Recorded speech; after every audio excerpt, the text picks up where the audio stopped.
ಇಲ್ಲಿ ಈ ಥರ ಒಂದು ಪಿಕ್ಚರ್ ಕೊಟ್ಟವ್ರೇನು, ಇದೊಂದು ರೆಕ್ಟಾಂಗಲ್ಲು, ಇದು ಚಿಕ್ಕದು ಟ್ರಯಾಂಗಲ್ಲು. ಇದ್ರದ್ದು ಟೋಟಲ್ ಏರಿಯಾ ಎಷ್ಟು ಅಂತ ಕಂಡುಹಿಡಿಯಬೇಕು. ಯಾವ ಥರ ಕಂಡುಹಿಡಿಯೋದು ಇವಾಗ, ಈ ಸೈಡ್ ಮತ್ತು ಈ ಸೈಡು ಈಕ್ವಲ್ ಅಂತ ಕೊಟ್ಟವ್ರೆ. ರೆಕ್ಟಾಂಗಲ್ ಅಂದಮೇಲೆ ಆಪೋಸಿಟ್ ಸೈಡ್ಗಳು ಒಂದೇ ಈಕ್ವಲ್ ಆಗಿರ್ತದೆ. ಅಲ್ಲಿಗೆ ಈ ಸೈಡ್ 5 ಯೂನಿಟ್ ಆದರೆ ಆ ಸೈಡು 5 ಯೂನಿಟ್ ಆಗಿರ್ತದೆ. ಅಲ್ಲಿಗೆ ಇದು ಈಕ್ವಲ್ ಆಗಿರೋದ್ರಿಂದ ಈ ಸೈಡು 5 ಯೂನಿಟ್ ಆಗಿರ್ತದೆ. ಇದು ರೈಟ್ ಟ್ರಯಾಂಗಲ್ಲು, ಇದು ರೈಟ್ ಆ್ಯಂಗಲ್ ಆದಮೇಲೆ ಇದು ರೈಟ್ ಆ್ಯಂಗಲ್ ಆಗಿರ್ತದೆ ಈ ಟ್ರಯಾಂಗಲಲ್ಲಿ. ಅಲ್ಲಿಗೆ ಪೈಥಾಗೋರಿಯನ್ ಥಿಯರಮಲ್ಲಿ ಈ ಸೈಡ್ ಕಂಡುಹಿಡಿಯಬೇಕು. ಅದೇನು ಅಂದರೆ x² + 4² = ಇದು ಹೈಪೋಟೆನ್ಯೂಸ್ ಸ್ಕ್ವೇರ್ 5 ಸ್ಕ್ವೇರ್ ಆಯ್ತದೆ. x² + 4² ಅಂದರೆ 4 4 16.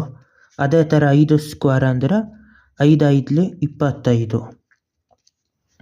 ಇವಾಗ ಎಷ್ಟಾಯಿತು ಇದು ಟೋಟಲ್ ಆಗಿ, x² + 16 = 25. 16 ಕಡೆ ಹೋದರೆ x² = 25 - 16, x² = 9. ಸ್ಕ್ವೇರ್ ಕಡೆ ಹೋದರೆ √9 ಅದು 3 ಅಂತ ಆಯ್ತದೆ. ಅಲ್ಲಿಗೆ ಇದು 3 ಯೂನಿಟ್ಟು, ಇದ್ರ ಆಪೋಸಿಟ್ಟು ಇದು 3 ಯೂನಿಟ್ ಆಯ್ತದೆ. ಇವಾಗ ಟೋಟಲಾಗಿ ಏರಿಯಾ ಎಷ್ಟು ಅಂತ ಕಂಡುಹಿಡಿಯಬೇಕು.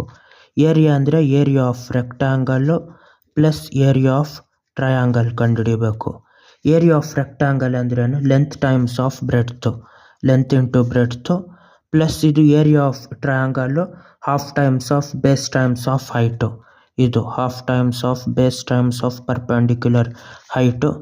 ಲೆಂತ್ ಟೈಮ್ಸ್ ಆಫ್ ಬ್ರೆಡ್ತ್ ಅಂದರೆ ಇದು 3 5 15 plus half times of base times of height ಅಂದರೆ 3 ಟೈಮ್ಸ್ ಆಫ್ 4.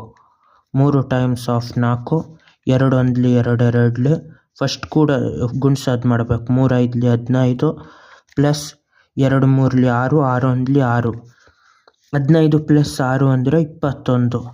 21 ಸ್ಕ್ವೇರ್ ಯೂನಿಟು ಪಿಕ್ಚರ್ದು ಪೂರ್ತಿ ಏರಿಯಾ ಇದ್ರದ್ದು ಶೇಪ್ದು. ಬಾಯ್.